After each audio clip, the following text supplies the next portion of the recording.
BFM Business présente BFM Academy saison 15, la suite avec Laure Closier.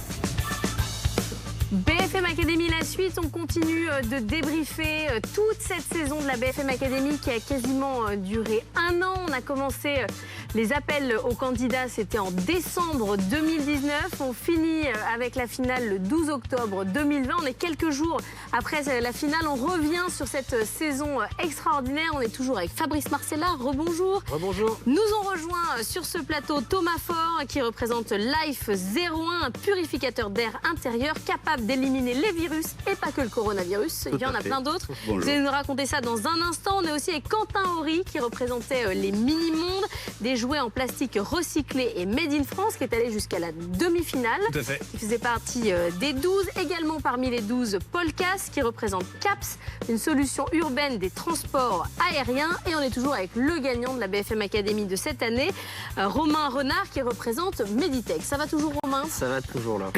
Romain, c'est le gagnant, c'est notre winner de cette saison 15. Mais on va parler un peu des autres. Thomas Faure, vous avez fait le casting, c'était à Lyon. Tout à fait. Quelques heures plus tard, juste après, franchement, il y avait une ambiance bizarre à Lyon. On était le 15 ou le 10, on était le 17 mars. C'est la veille, ouais. C'était le soir même, tout le monde est rentré chez soi en se disant qu'on était globalement les dernières personnes à s'être rencontrées. On s'est confinés juste après. C'est ça. Racontez-nous un peu votre expérience du casting, ce casting très particulier. Alors c'est vrai que déjà le cadre était sympa puisqu'on était un petit peu à l'extérieur de Lyon. On était dans les villages de Baïséa parce que c'est là où on passe les castings.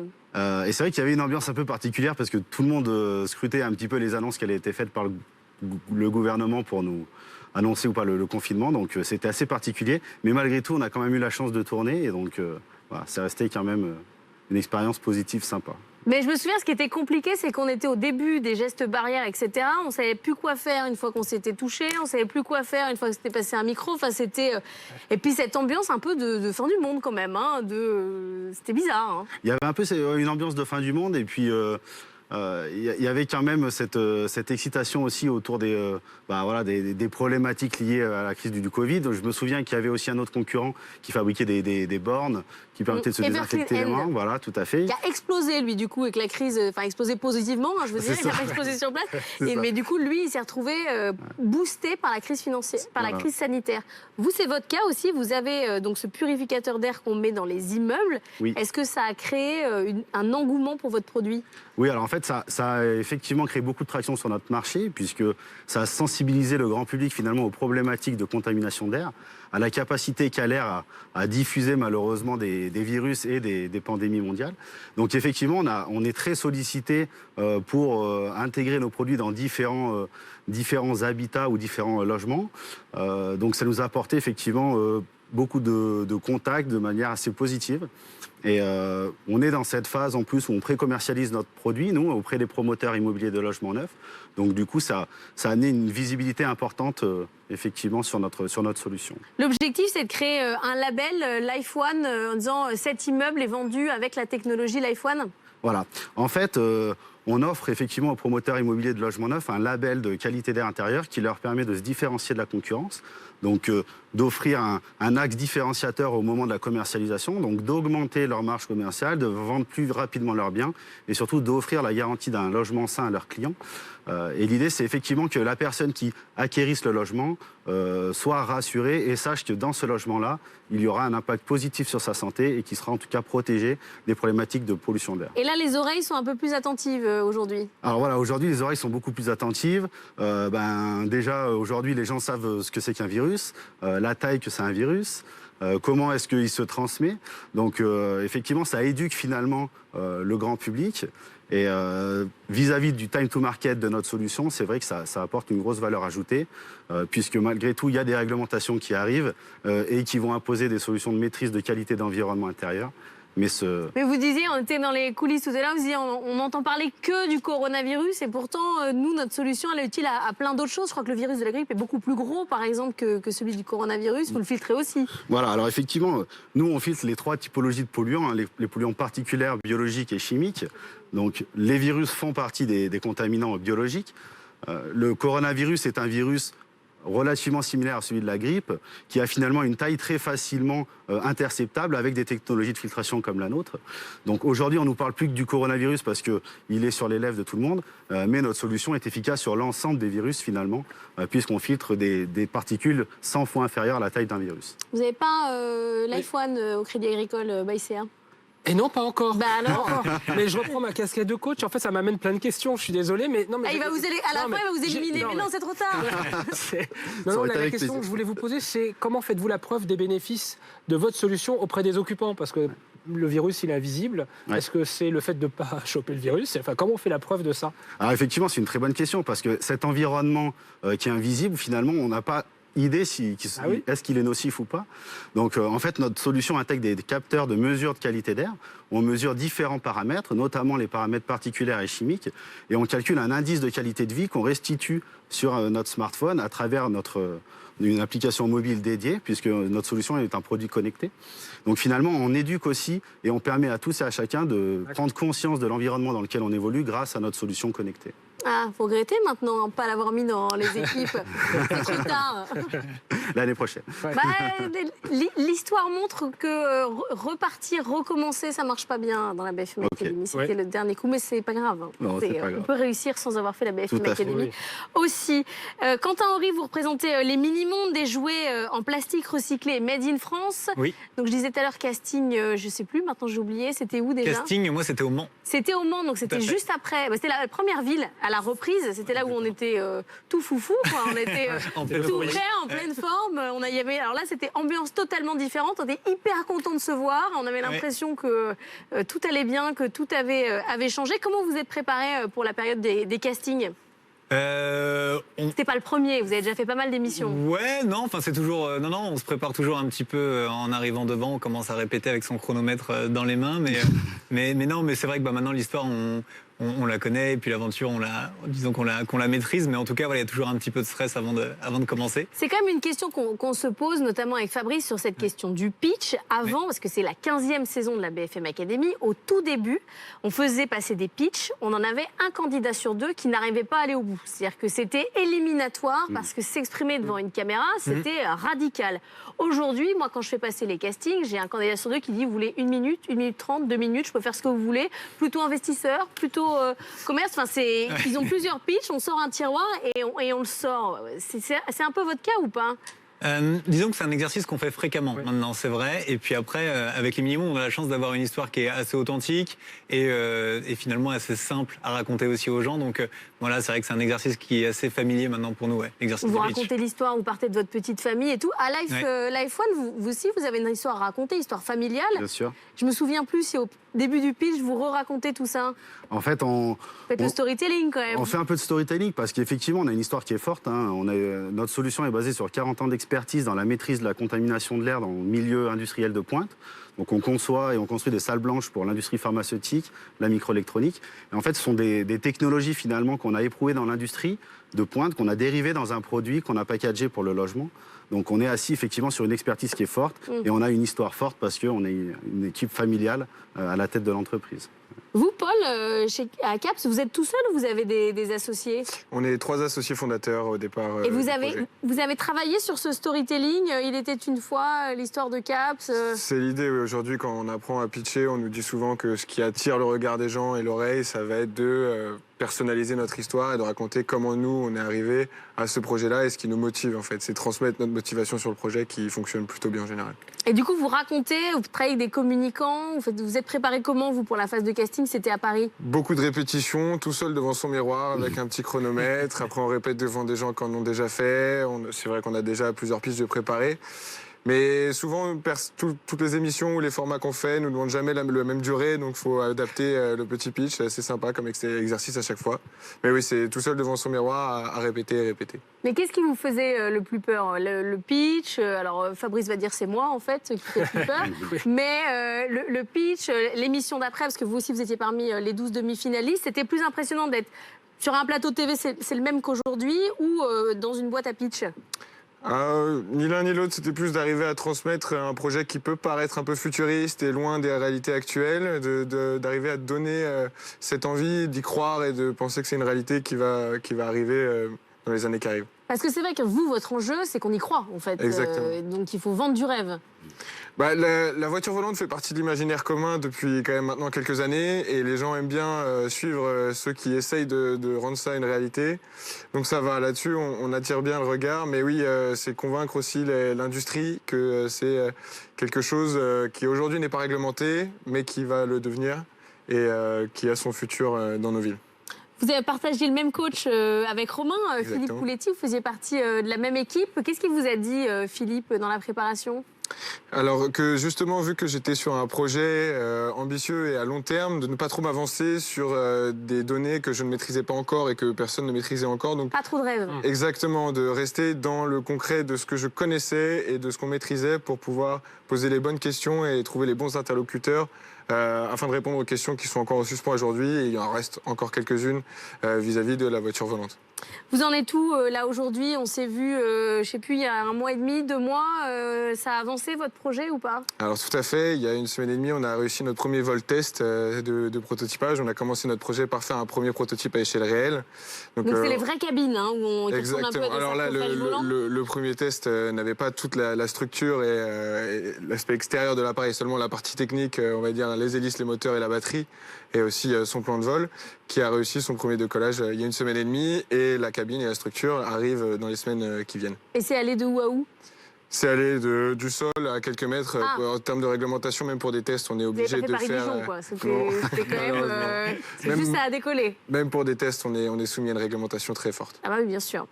Vous, Quentin, pareil, on s'est vu il y a 1 mois et demi. Qu'est-ce qui s'est passé depuis? Vous avez convaincu avec votre petite famille. Il faut que vous nous racontiez l'histoire de la petite famille. Ouais, l'idée des mini-mondes, c'est une petite famille, la famille Duchemin, qui va faire le tour du monde à bord de son van. Et donc cette famille, on la retrouve avec des jouets, mais des jouets qui sont en plastique recyclé et made in France. Et après, on la suit dans des carnets de voyage. Donc les parents peuvent abonner leurs enfants à des petits magazines tous les 2 mois, un nouveau pays dans sa boîte aux lettres. Et donc pour nous, là, c'est le rush et c'est même le moment clé. C'est notre premier vrai Noël. Donc c'est le moment de voir si vraiment l'aventure va décoller, oui ou non. Et on a la conviction aussi que le contexte, finalement, renforce nos convictions, le local, les produits qui font sens, l'éco-conception. Donc on pense être dans le vrai. Et pour l'instant, les signes sont plutôt encourageants. Donc voilà, on est vraiment la tête dans le guidon. Vous avez beaucoup bossé pendant le confinement et tout. On parlait juste dans la partie d'avant l'idée de passer en gratuit pour convaincre des clients, puis après les refaire payer. Ça a marché bien chez vous? Oui, on a fait ça. En fait, on sortait l'abonnement en plein moment du confinement. Donc on s'est dit, bon, il faut quand même aussi... à la fois, on voulait être prêt, on voulait toucher les parents et en même temps, on voulait aussi, nous, faire un geste. Donc on a offert le premier numéro, ce qui nous a permis aussi finalement de fédérer une communauté. Et après, pour nous, la chance, c'est que finalement, les parents avaient besoin de nous, avaient envie d'occuper leurs enfants. Et donc finalement, on tombait bien. Donc l'aventure, elle est née en plein Covid. Et puis la communauté a grandi à ce moment-là. On a offert et puis maintenant, on est repassé sur du payant, forcément, pour Noël. Mais... Et le passage, les gens ont compris Ouais, les gens en fait, c'est pas gratuit? Ouais, les gens l'ont compris. On a vraiment eu beaucoup de retours. En fait, tous les jours, on proposait du coloriage, des jeux, des activités, de la musique. Et en fait, on était vraiment ce lien avec les parents. Et du coup, les gens l'ont compris. Et on a créé comme ça un lien avec la communauté, bizarrement. Bon, évidemment, à Life, vous ne pouvez pas faire ça. Vous ne pouvez pas offrir un purificateur d'air et puis on se rappelle... Non, on n'est pas sur le même panier moyen, mais voilà, effectivement, on peut pas offrir, même si on réfléchit à des solutions de financement pour en fait rendre accessible le produit, parce que ça reste un enjeu social et sanitaire qui est planétaire. Il y a à peu près 30 millions de logements en France, il y a 90 millions de pièces à épurer, donc il y a un gros enjeu sanitaire, c'est la première cause de mortalité dans le monde, mais malgré tout, on a une solution qui a un certain coût. Donc on ne peut pas se permettre, comme les mini-mondes, d'offrir la solution.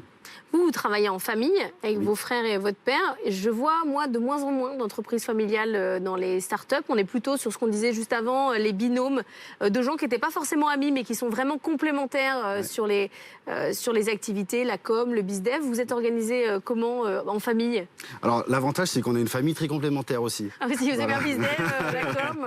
Non, donc en fait, effectivement, j'ai un associé qui est mon frère, qui lui est plutôt un marketeur, spécialiste du marketing web notamment, ancien entrepreneur, qui a déjà créé et revendu des entreprises. Notre père qui est en fait la caution scientifique, puisque c'est un des précurseurs français dans la conception-construction de salles blanches. Donc c'est lui qui porte ce rôle-là, qui est le président de notre conseil scientifique d'ailleurs, avec les plus grands experts européens du sujet. Et moi qui porte le projet d'un point de vue représentation et aussi technicien, puisque je suis ingénieur de formation, spécialiste dans le traitement d'air. Donc finalement, on a des compétences qui sont très complémentaires. Oui, ça tombait bien. Ça a tombé finalement plutôt bien, et c'était un projet qu'on avait de longue date, environ une dizaine d'années. On attendait que le marché mature suffisamment et que le time to market soit parfait pour se lancer. Donc voilà, on est famille mais complémentaires. Et Caps, vous êtes tous ingénieurs, les trois On est 3 physiciens au départ, on partageait cette passion pour les nouvelles technologies et aussi ce côté entrepreneurial. C'est ce qui nous a réunis. C'est un peu un problème de temps en temps pour certains aspects, mais on est encore dans la partie technique, donc ça reste un atout. Et on se comprend sur une dimension très physique et mécanique du sujet. Ça nous aide au quotidien de nous comprendre et de pouvoir visualiser ensemble les problématiques de notre sujet. Ça, c'est un vrai sujet qu'on voit aussi, les entreprises d'ingénieurs à qui il va manquer la partie humaine, la partie com, enfin recruter. Et parfois, c'est là que ça va plus, en fait, c'est quand on ouvre. C'est quand on ouvre, et puis comment on partage finalement la raison d'être de l'entreprise, la culture de l'entreprise avec des gens qu'on va faire rentrer et qui n'ont pas participé à l'aventure dès le démarrage. Donc effectivement, c'est là où se pose généralement... La deuxième vague d'associés. Ouais. Et puis ensuite, tous les collaborateurs, bien sûr, que vous serez amenés à recruter. Fabrice, au village, vous avez combien d'entreprises aujourd'hui? On a 90 startups, et en moyenne, on a toujours 90. La différence peut-être avec l'avant-confinement, c'est que ces startups prennent moins d'espace qu'avant. Elles font des économies, et c'est normal, pour pouvoir continuer à se développer en attendant des jours meilleurs. Mais globalement, elles s'en sont bien sorties, à la fois grâce aux aides de l'État, mais aussi on a continué à maintenir des liens extrêmement forts avec chacune d'entre elles pendant cette phase de confinement, notamment au travers de webinars. On a fait intervenir plein d'experts, on a fait intervenir Laure Closine aussi sur nos webinaires. Oui, c'était vachement intéressant. Ouais. Mais c'était comment finalement je prends la parole alors que tout le monde parle du Covid. Donc voilà, donc on a essayé de les accompagner au mieux pour conserver la majorité de ces startups avec nous post-confinement. Et je confirme une chose, c'est que ces startups, je le constate aussi chez moi, ce sont comme vous des professionnels du pitch. À chaque fois que je fais visiter le village avec une personnalité, il me suffit quasiment de cliquer là. Elle se lève, elle pitch, elle se rassoit. Voilà, donc, et là on a bien le problème, la solution, en quoi je suis innovant, quelle est ma promesse. Et le storytelling quand même. Tout est nickel. À tel point que désormais, fort de cette expérience-là, on a ouvert un petit peu le capot pour voir un peu comment tout ça fonctionnait, et on propose cette fois-ci à des collaborateurs de grands groupes qui veulent s'inspirer de la manière dont vous faites pour pouvoir eux-mêmes pitcher en comité de direction et être plus percutants. Ah oui, maintenant c'est les start-upers qui forment. Alors on va prendre leurs secrets et nous on les forme. On forme les corporates effectivement sur ces sujets-là. Il faut vraiment pour la saison 16 inventer une nouvelle étape. Il faut inventer inventer quelque chose. Un truc qui fait peur. C'est pas possible. Vous étiez dans l'équipe d'Emmanuel Duez, c'était votre coach. Donc vous étiez avec qui défendait Emmanuel lundi? Alors avec qui? Avec Meet My Mama. Oui, elle défendait Meet My Mama, donc vous étiez avec Meet My Mama. Oui. C'était quoi l'ambiance dans votre équipe? Très bonne. Très bonne ambiance, et d'ailleurs je pense que c'est ce que je retiens le plus moi de cette aventure, c'est le fait de pouvoir rencontrer aussi d'autres entrepreneurs, parce qu'on partage vraiment les mêmes problématiques et ça c'est chouette. Et puis ce lien aussi avec Emmanuel que je revois bientôt, donc que je revois bientôt. C'est aussi c'est la deuxième chose que je retiens, c'est aussi de pouvoir challenger son modèle et de pouvoir apprendre d'entrepreneurs beaucoup plus confirmés que nous. Donc voilà, très bonne ambiance et dans l'équipe et avec Emmanuel, donc chouette. Emmanuel, vous avez attaqué sur la question du modèle. Est-ce qu'on peut rester made in France alors qu'il faut augmenter la production? Et donc augmenter la production, pour faire des économies d'échelle, il faut aller en Chine. C'est bon, vous avez résolu le problème? J'en ai beaucoup voulu. Ah oui. C'est bon, c'est rétabli. Et on va garder cette conviction du local et du made in France, parce qu'on peut déjà passer des grosses marches avant de penser à rechallenger la fabrication. La prochaine étape, pour vous, c'est quoi? Il faut lever des fonds Ouais. Très court terme, un gros Noël avec une nouveauté qui est un bateau qu'on a créé avec François Gabard sur lequel on mise beaucoup, et puis dès l'année prochaine une levée de fonds pour pouvoir vraiment être très ambitieux. Ça reste de la plasturgie et donc il faut fabriquer à échelle pour pouvoir être rentable et pour pouvoir poursuivre le modèle, avec notamment peut-être de la distribution physique, ce qui serait aussi une nouvelle étape pour nous puisqu'on n'est que web aujourd'hui. François Gabard, donc vous êtes allé chercher une icône qu'il faut payer, j'imagine. Non. Ah non, c'est... Pas du tout. En fait, on a juste la chance d'avoir une usine dans le Finistère qui est à 1 kilomètre de son équipage Merconcept. Et donc voilà, c'est un petit monde. Et donc on a créé un contenu pour sensibiliser les enfants sur les océans. Et donc on l'a créé avec lui et ses équipes. Et donc notre vidéo de lancement est sur son bateau en plein milieu de l'océan. Donc, quand on est en B2C, il faut une icône pour pousser les ventes. Et oui, parce que c'est pas simple d'avoir finalement l'attraction nécessaire pour se développer rapidement. Donc de passer par effectivement des personnalités qui ont déjà un public, ça a beaucoup de sens. Forcément, ouais. On essaye, oui. Sur la question de l'ouverture, vous qui êtes une entreprise familiale à la F1, vous restez en famille ou vous vous dites qu'il va falloir qu'on ouvre les compétences, le capital Alors nous, on vient de finir en fait une levée de fonds d'amorçage là, pendant le confinement justement, donc ça avait traîné un petit peu, mais on a réussi à finir ça malgré tout. Vous avez levé combien? On a levé 450 000 €, voilà, avec des investisseurs privés. Donc ça nous a permis en fait de finaliser notre premier produit commercial qui arrive à la fin de l'année et garantir nos livraisons de l'année prochaine. Parce qu'aujourd'hui on est en phase de négociation sur des programmes, on va dire, qui vont être livrés entre fin 2021 et 2023. Notamment pour le compte de la Solideo, par exemple, la société de livraison des ouvrages olympiques, pour le village des athlètes. Donc on espère être retenu et permettre aux athlètes des JO de Paris 2024 de vivre dans un environnement sain. C'est la référence. Voilà, ce serait une belle référence pour le coup. Donc on a effectivement ouvert le capital auprès d'investisseurs. Et donc ça peut devenir un enjeu pour des événements sportifs ou de dire ici, par exemple ici, dans un studio, on vous reçoit bien. Pourquoi pas, effectivement. Aujourd'hui, la problématique de qualité d'air, elle est vraiment partout, dans tous les bâtiments clos, que ce soit un hôtel, un studio de télé, voilà, une résidence logement étudiante, une EHPAD, une crèche, par exemple aussi. Donc effectivement, l'ensemble des bâtiments et des environnements clos nécessitent d'avoir un traitement d'air particulier pour limiter l'impact sanitaire sur les personnes qui y vivent, qui y travaillent ou qui dorment. Donc voilà, ça peut avoir un lien aussi événementiel. Quentin, levée de fonds, gros Noël. Est-ce qu'il faut convaincre les distributeurs type Leclerc, Carrefour aussi de vous accueillir ou c'est pas l'idée? Non, je pense que, d'une, c'est pas l'idée. Les distributeurs, c'est plutôt des distributeurs qui, pour l'instant, partagent plutôt nos valeurs sur une approche locale, etc. Et je pense qu'ils sont convaincus. C'est la force, c'est plutôt nous de réussir l'étape de l'industrialisation pour faire en sorte de tenir les marges suffisantes et d'avoir un modèle qui tient en fait en distribution physique. Mais par contre, côté distributeur, on a pas mal d'appels et je pense qu'ils sont convaincus par le fait que notre histoire touche le consommateur, je pense. Pour Caps, après le décollage des hélices, prochaine étape? Alors nos prochaines étapes, ça va être de faire des démonstrations un peu partout où les gens voudront voir à quoi ça peut ressembler la mobilité de demain et de trouver des partenaires technologiques qui vont venir travailler avec nous parce que notre approche est d'externaliser au maximum la R&D. Nous ne produisons pas en interne la plupart des composés de haute technologie à l'intérieur.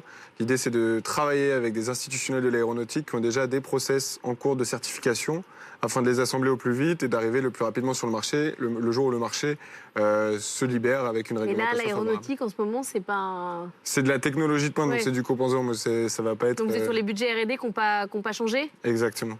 Et puis c'est un salon à faire, le salon du CES de Las Vegas. En plus, cette année, il ne se tient pas, donc ça te laisse le temps de te préparer pour l'année prochaine. Non, mais ça te laisse le temps de te préparer pour l'année prochaine, parce qu'il y a beaucoup de sujets de ce type-là, en tout cas, qui sont présentés avec des décideurs du monde entier qui viennent chercher finalement la bonne idée, le bon sujet sur lequel investir. Enfin, j'imagine que tu as peut-être regardé ou pas, mais voilà, ça c'est vraiment... Mais il y aura peut-être un CES virtuel, non? Ouais, mais ça ne sert à rien, le CES virtuel, il faut vraiment être sur place, rencontrer les gens. C'est fini ça, Fabrice. À l'échelle française, cet été, on était invité d'honneur de la scène Urban Mobility de Vivatech, donc c'est un peu l'équivalent du CES en Europe. Malheureusement, la situation sanitaire a fait que c'était annulé, mais ce n'est que partie remise. Et en effet, c'est sur ce genre de salon-là qu'on trouve nos partenaires. Romain, Meditech, les prochaines semaines, la prochaine année? Nous, on accélère sur le développement commercial, c'est la partie B2B, et comme on fait du B2B2C, il y a la partie 2C qui est en Afrique. Donc, on déploie un service dans 2 nouveaux pays, Sénégal et Cameroun. Vous avez gagné 150 000 € de publicité sur nos antennes. Qu'est-ce que vous allez faire? Bon, naturellement de la sensibilisation, c'est notre raison d'être. Sensibiliser les gens, les acteurs de l'industrie au problème des faux médicaments, et puis aussi... alerter, enfin c'est peut-être pas le bon mot, mais en tout cas annoncer que désormais il y a une solution efficace qui existe et qui s'appelle Meditect. Et donc allez-y, il n'y a plus d'excuses. L'avantage sur BFM Business, c'est que vous pouvez faire une pub B2B ou une pub B2C ou B2B2C, ça va, On Magnifique. suit. Vous aurez le choix. Vous n'êtes pas obligé de trancher tout de suite. Fabrice, les villages, aujourd'hui, il y en a 36. C'est ça. 36 en France, pas qu'en France. Il y en a un peu partout. Il va y en avoir des nouveaux en Italie, je crois. C'est ça, 36 en France, 2 en Italie, Parme et Milan, 2 projets, un à Padoue, un à Naples. Donc on s'étend aussi sur l'Italie. Nous sommes présents aussi au Luxembourg. Et 2 autres projets dans d'autres pays, c'est Ukraine et Pologne. Et puis après ça, on a la chance de faire partie d'un grand groupe. Et donc ça permet à chacune de nos startups de pouvoir se rendre dans 35 pays partout dans le monde au travers de notre filiale de banque d'investissement. Et donc nos startups, finalement, elles peuvent circuler partout en France, partout à l'international, en fonction de leurs besoins et au moment où elles ont besoin aussi de rencontrer investisseurs, clients ou autres fournisseurs. Il y a toujours un besoin d'incubateurs de start-up parce qu'on faisait la blague il y a plusieurs années. En fait, il y a autant d'incubateurs de start-up que de start-up. Je pense que l'accompagnement n'a jamais été aussi utile qu'en période de crise. Et notre utilité, elle est là, notre raison d'être, elle est là. C'est d'être un programme d'accélération, finalement, de ces startups, d'accélération de l'innovation, mettre en relation ces startups aussi avec des grands groupes. On est beaucoup dans le monde du B2B, dans le monde du village. Et c'est bien là notre promesse, c'est vraiment de travailler sur tous ces sujets de transformation. Donc oui, ça reste utile. Oui, ça reste utile. Ouais. Et ça continuera d'ouvrir. Ouais. Merci beaucoup Fabrice Marcella, maire du village Baïséa à Paris. Merci à Thomas Faure qui représentait Life One. Merci à Quentin Horry qui représentait les Mini-Mondes. Non, je dis Thomas Faure, pas du tout. J'ai déjà fait Paul Casse, vous représentez Caps. Et puis Romain, on se voit tous les jours maintenant. Vous faites partie de l'entreprise. Quasiment. Romain, il va aller faire une petite sieste. Le pauvre, il n'a pas dormi depuis la finale. Romain Renard qui représente Meditech, notre grand gagnant de la saison 15 de la BFM Academy. On se retrouve la semaine prochaine. On fera le bilan des 15 saisons de la BFM Academy. Allez, bon week-end à tous sur BFM Business.